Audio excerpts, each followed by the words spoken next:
brought to you by ITEL and Sensodyne K.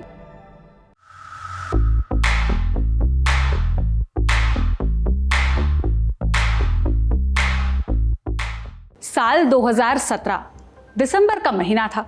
America में Christmas की तैयारियां जोरों पर थी। लोग छुट्टियां प्लान कर रहे थे। न्यूयॉर्क भी इससे अछूता नहीं था।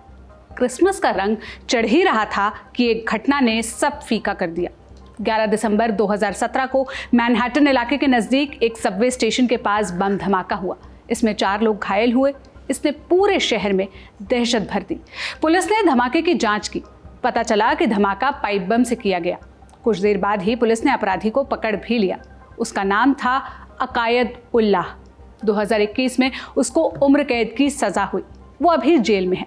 अकायद 2011 में अपने चाचा के साथ बांग्लादेश से अमेरिका गया था। वहाँ वो टैक्सी चलाता था। पिता की मौत के बाद उसका इरादा बदल सा गया। उसने इस्लामी आतंकवादी संगठन ISIS के नक्शे कदम पर चलना शुरू किया। US डिपार्टमेंट ऑफ जस्टिस की रिपोर्ट के मुताबिक पूछताछ में उसने स्वीकार किया कि वो धमाका उसने ISIS के लिए किया था। मगर आज अकायदुल्लाह की कहानी क्यों?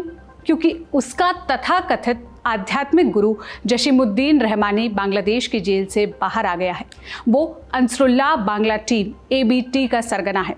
इस गुट का लिंक ओसामा बिन लादेन के बनाए आतंकी संगठन अल-कायदा से भी जुड़ता है। अमेरिका में बम धमाका करने वाला अकायद उल्लाह जशीम की किताबें पढ़ा करता था। बांग्लादेशी अखबार डेली स्टार के मुताबिक वो अपने पत्नी को जशीम के लेख पढ़ने और उसका लेक्चर सुनने के लिए जोर देता था। जशीम को एक ब्लॉगर की हत्या के मामले में जेल हुई थी। आरोप ये भी हैं कि उसने अपने संगठन की पैठ भारत में भी बढ़ाने की कोशिश की थी। अब बांग्लादेश की अंतरिम सरकार ने उसे आज़ाद कर दिया है। तो आज के शो में हम जानेंगे जशीमुद्दीन रहमानी की कहानी क्या है, अंतरिम सरकार ने उसको रिहा क्यों किया और अंतरिम सरकार अब तक किन किन लोगों को रिहा कर चुकी है। नमस्ते, मेरा नाम सोनल है और आप देखना शुरू कर चुके हैं लल्लन टॉप का अंतर्राष्ट्रीय प्रसंगों से जुड़ा रोजाना का कार्यक्रम दुनियादारी, जहां आज चर्चा जशीमुद्दीन रहमानी की। बस बैक नहीं आया। SLS पैराफिन और दूध का करंट भी कौन? तो लाइफ का करंट ऑन? कुछ भी। तो ट्राई करके देख ले। सेंसोडेंट के टूथपेस्ट फॉर सेंसिटिव टीथ। पहले बांग्लादेश में आतंकवाद पनपने की कहानी जान लेते हैं। सितंबर 2001 में अमेरिका पर सबसे बड़ा आतंकी हमला हुआ। इसमें लगभग 3000 लोग मारे गए। हमले का लिंक अल-कायदा से जुड़ा। उसका सरगना लादेन अफगानिस्तान में बैठा था। उसको मारने के लिए अमेरिका और उसके सहयोगियों ने वॉर ऑन टेरर शुरू किया। अफगानिस्तान में तब तालिबान सरकार चला रहा था। उसने लादेन को सौंपने से मना कर दिया, जिसके बाद अमेरिका ने हमला कर तालिबान को कुर्सी से हटा दिया। हालांकि इससे जंग खत्म तो नहीं हुई, मगर एक लंबी लड़ाई जरूर शुरू हो गई।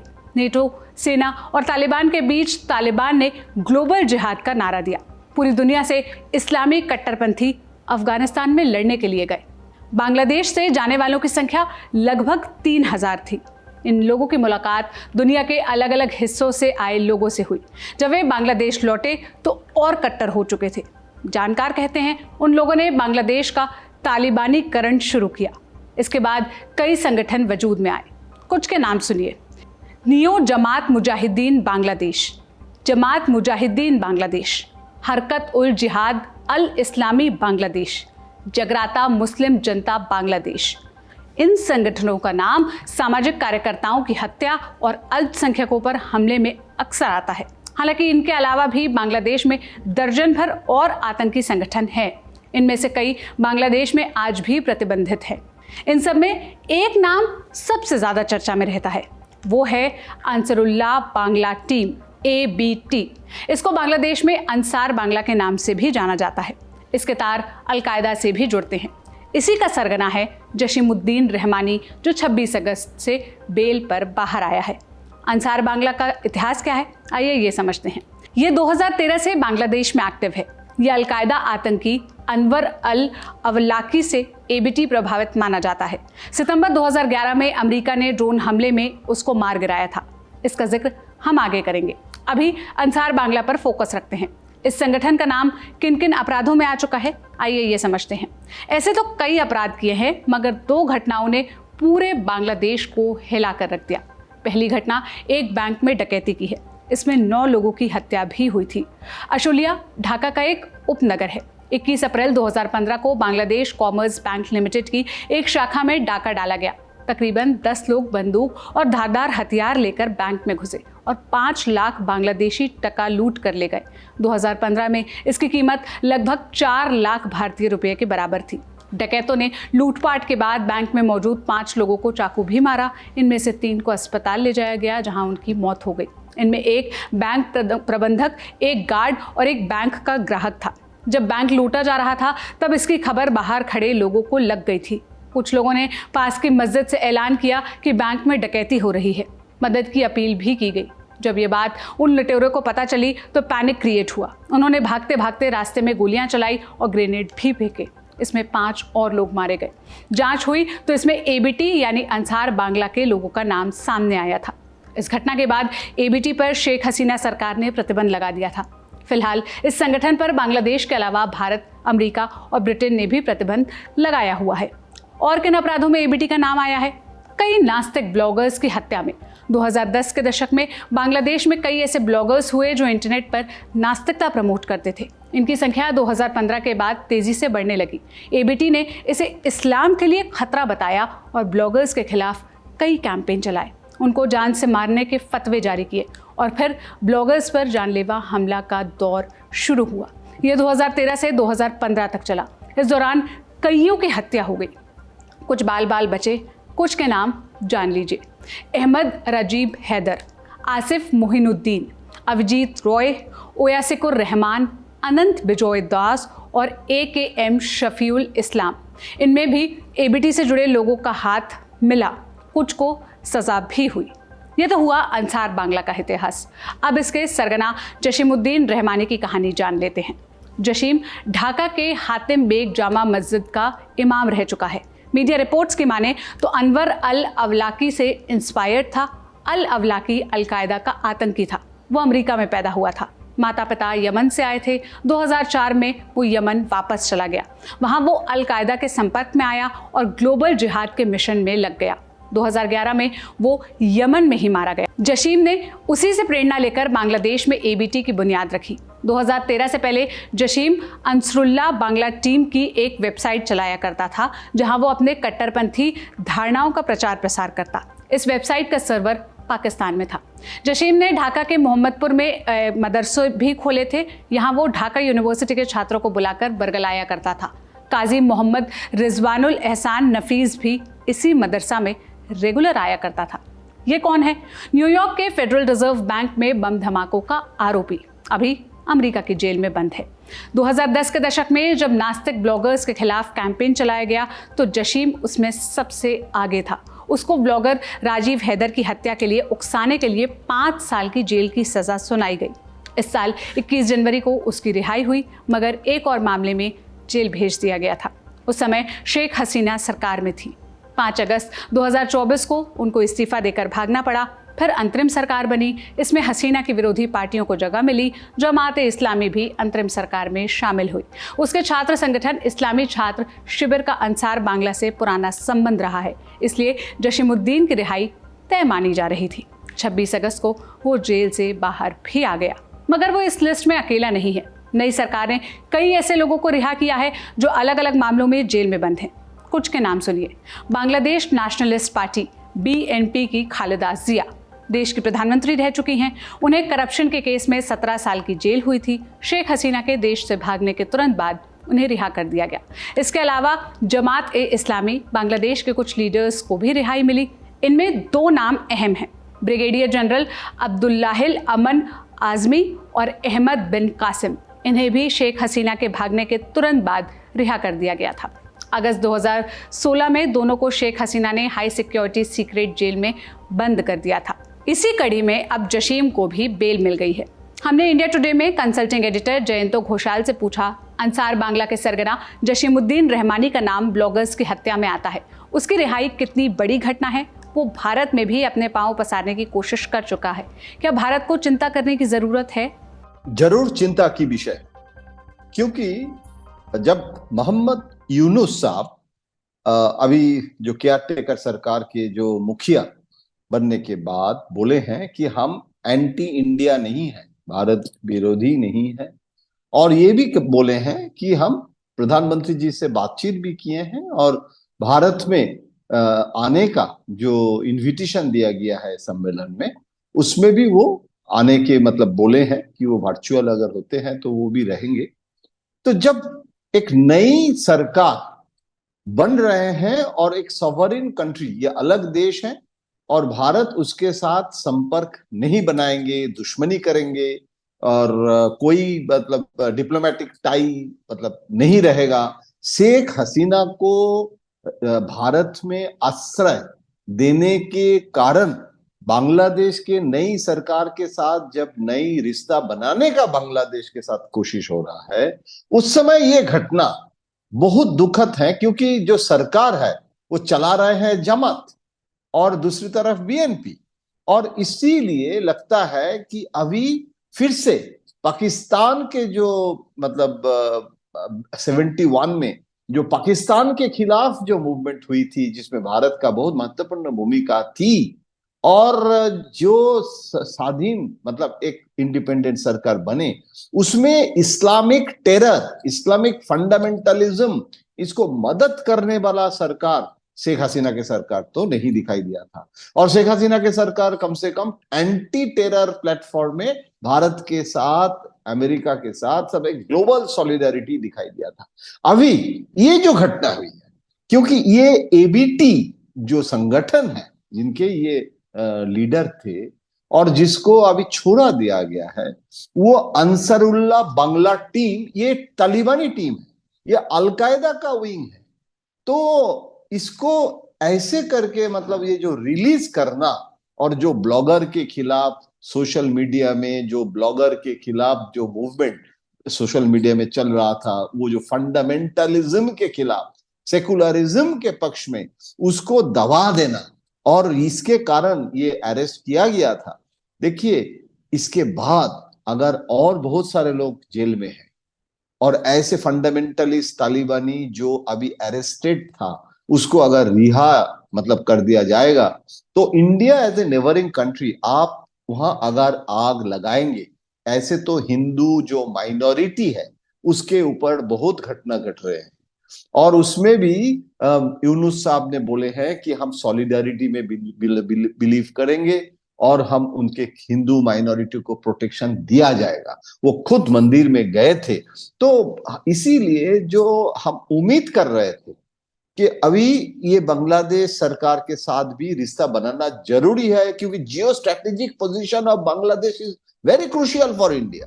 अंसार बांग्ला जशीमुद्दीन का संगठन है। ये बांग्लादेश में अब कितना प्रभावी है? क्या नई सरकार में इसका प्रभाव और बढ़ सकता है? ऐसे कोई एग्जैक्ट परसेंटेज ऑफ फॉलोअर्स, इसमें बहुत सारे डिबेट होता रहता है। एक बार मुझे याद है, प्रधानमंत्री थे मनमोहन सिंह जी बोले थे कि जितना भी सेकुलर सरकार बनाने का कोशिश अवामी लीग करे, बांग्लादेश में एक 2% स्ट्रॉन्ग फंडामेंटलिस्ट कॉन्स्टिट्यूएंसी है, जो जमात का कॉन्स्टिट्यूएंसी। ये ऑन रिकॉर्ड देश के प्रधानमंत्री थे मनमोहन सिंह, बोले थे, उसके ऊपर बहुत डिबेट हुआ था।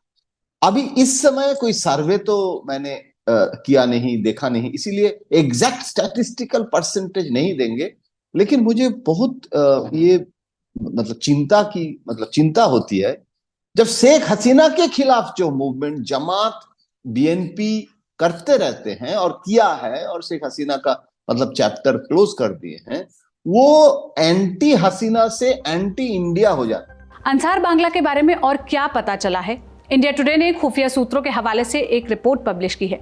इसकी माने तो साल 2022 में पाकिस्तान के लश्कर ए तैयबा ने अंसार बांग्ला के साथ सांठगांठ की थी। उनका इरादा भारत पर आतंकी हमला करने का था। अंसार बांग्ला का फोकस भारत के पूर्वोत्तर के राज्यों में रहा है। 2022 में उसके लगभग 100 आतंकी त्रिपुरा में घुसकर भारत में आतंकी हमले की साजिश भी कर रहे थे। उनकी साजिश को नाकाम कर दिया गया था। असम पुलिस ने कई मौकों पर अंसार बांग्ला के मेंबर्स को पकड़ा भी है। बांग्लादेश में तख्तापलट के बाद कई जेलों में ताले तोड़ दिए गए। 6 अगस्त को शेरपुर में एक हाई सिक्योरिटी जेल में भी ऐसा ही हुआ। यहाँ 500 से ज़्यादा कैदी भाग गए। इनमें अंसार बांग्ला की भारतीय शाखा का मुखिया इकरामुल हक उर्फ अबू तलहा भी शामिल था। ये भारत के लिए चिंता की बात हो सकती है। तो ये था हमारा बड़ी खबर सेगमेंट। अब सुर्खियां जान लेते हैं। पहली सुर्खी अमेरिका से आई है। रिपब्लिकन पार्टी के राष्ट्रपति पद के उम्मीदवार डोनाल्ड ट्रंप कमला हैरिस से लाइव डिबेट के लिए तैयार हो गए हैं। कमला हैरिस डेमोक्रेटिक पार्टी की कैंडिडेट हैं। ट्रंप की हामी दिलचस्प है क्योंकि उन्होंने 26 अगस्त को एबीसी न्यूज़ की आलोचना की थी। कहा था एबीसी सबसे पक्षपाती और घटिया न्यूज़ नेटवर्क है, चैनल को बंद कर देना चाहिए। मगर 27 अगस्त को ट्रंप पलट गए। ट्रूथ सोशल पर लिखा, डेमोक्रेटिक पार्टी के साथ समझौता हो गया है, मैं कॉमरेड कमला हैरिस से डिबेट करूंगा। ट्रंप और हैरिस की डिबेट 10 सितंबर 2024 को एबीसी पर ही होनी है। ये इस चुनाव की दूसरी प्रेसिडेंशियल डिबेट होगी। पहली 27 जून को CNN पर हुई थी ट्रंप और जो बाइडेन के बीच। उसमें बाइडेन की खराब फिटनेस उभर कर सामने आई थी, जिसके बाद उन पर नाम वापस लेने का दबाव बढ़ा और आखिरकार जुलाई में बाइडेन प्रेसिडेंशियल रेस से हट गए। उन्होंने उपराष्ट्रपति कमला हैरिस को समर्थन दिया। अगस्त में डेमोक्रेटिक नेशनल कन्वेंशन में हैरिस के नाम पर औपचारिक मुहर लग गई। 10 सितंबर को पहले ट्रंप और बाइडेन की डिबेट तय थी। जब से हैरिस ने राष्ट्रपति चुनाव में बाइडेन की जगह संभाली है, तब से ट्रंप थोड़े संशय में हैं। उन्होंने पिछले 3 हफ्ते में कई बार हिंट दिया कि वो हैरिस के साथ डिबेट नहीं करेंगे। हालांकि अब उनका मन बदल गया है। ट्रंप ने दावा किया है कि उन्होंने तीसरी डिबेट एनबीसी न्यूज़ पर कराने का प्रस्ताव दिया था, मगर डेमोक्रेटिक पार्टी इसके लिए तैयार नहीं हुई। अगर ताज़ा रुझान देखे जाएं तो पोल्स में कमला हैरिस आगे चल रही हैं। उन्होंने कई स्विंग स्टेट्स में बढ़त बनाई है। अमेरिका में कुल 50 राज्य हैं। कुछ राज्यों का मूड पहले से तय रहता है। वे कई बरसों से या तो रिपब्लिकन या डेमोक्रेटिक पार्टी के पक्ष में रहे हैं। रिपब्लिकन स्टेट्स को रेड स्टेट और डेमोक्रेटिक स्टेट्स को ब्लू स्टेट कहते हैं। कुछ राज्य ऐसे हैं जहां कड़ी टक्कर होती है। वे कभी रिपब्लिकन तो कभी डेमोक्रेटिक कैंडिडेट को वोट करते हैं। उनको स्विंग स्टेट कहा जाता है। ऐसे राज्यों की संख्या लगभग 15 है।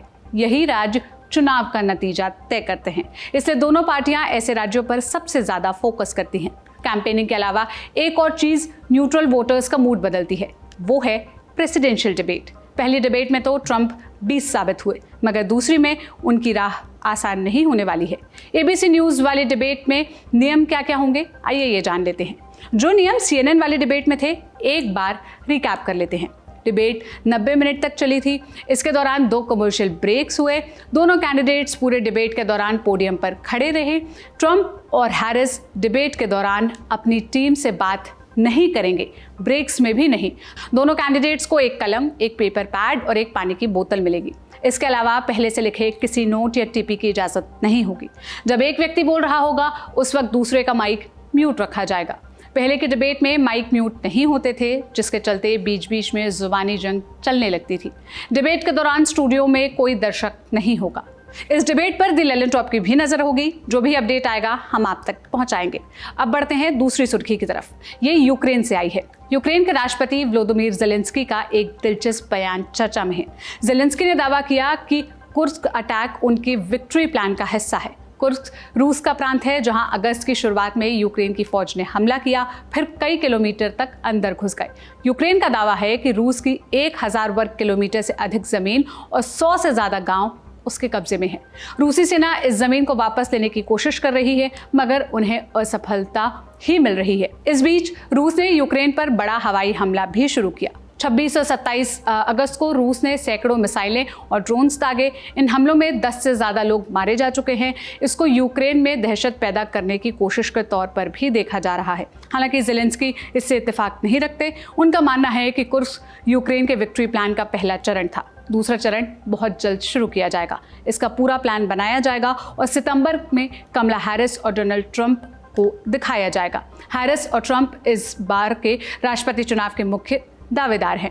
ज़ेलेंस्की ने यह भी कहा कि इस प्लान की सफलता अमेरिका पर निर्भर है। अमेरिका अब तक जंग में यूक्रेन का सबसे बड़ा मददगार रहा है, मगर कुछ महीनों में यह सिलसिला बदल सकता है।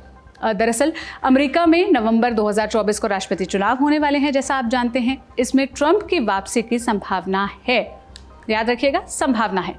ट्रंप ने यूक्रेन की मदद रोकने का हिंट दिया है, इसलिए ज़ेलेंस्की कुछ ऐसा करके दिखाना चाहते हैं जिससे उनका समर्थन हासिल किया जा सके। कुर्स्क में मिलिट्री कैंपेन चलाना इसी कोशिश का एक हिस्सा है, ताकि ये दिखाया जाए कि पश्चिमी देशों से मिल रही सैन्य मदद का कुछ असर तो हो रहा है। अब आज की तीसरी और अंतिम सुर्खी जान लेते हैं, जो जापान से आई है। जापान में चावल की कमी हो गई है। वजह है पैनिक बाइंग। लोग घबराहट में चावल खरीदकर जमा कर रहे हैं, जिसके चलते सरकार को वार्निंग जारी करनी पड़ी। सरकार ने शांति बरतने के लिए कहा है, मगर ये हालात बने कैसे? दरअसल जापान सरकार ने अगस्त की शुरुआत में बड़े भूकंप और तूफानों की चेतावनी दी थी। इसके अलावा जापान में ओबान फेस्टिवल की छुट्टियां भी चल रही हैं, इसलिए लोगों ने सामान खरीदकर घरों में भरना शुरू कर दिया।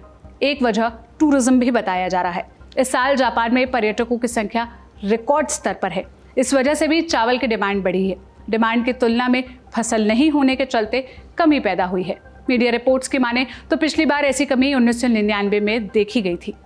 तो देश और दुनिया की तमाम ज़रूरी खबरों के लिए आप हमारे साथ बने रहिए। हम ललन टॉप के जरिए वो आप तक पहुंचाते रहेंगे। आज का दुनियादारी यहीं पर समाप्त होता है। ये एपिसोड लिखा था मेरे साथी अंकुर और साजिद ने।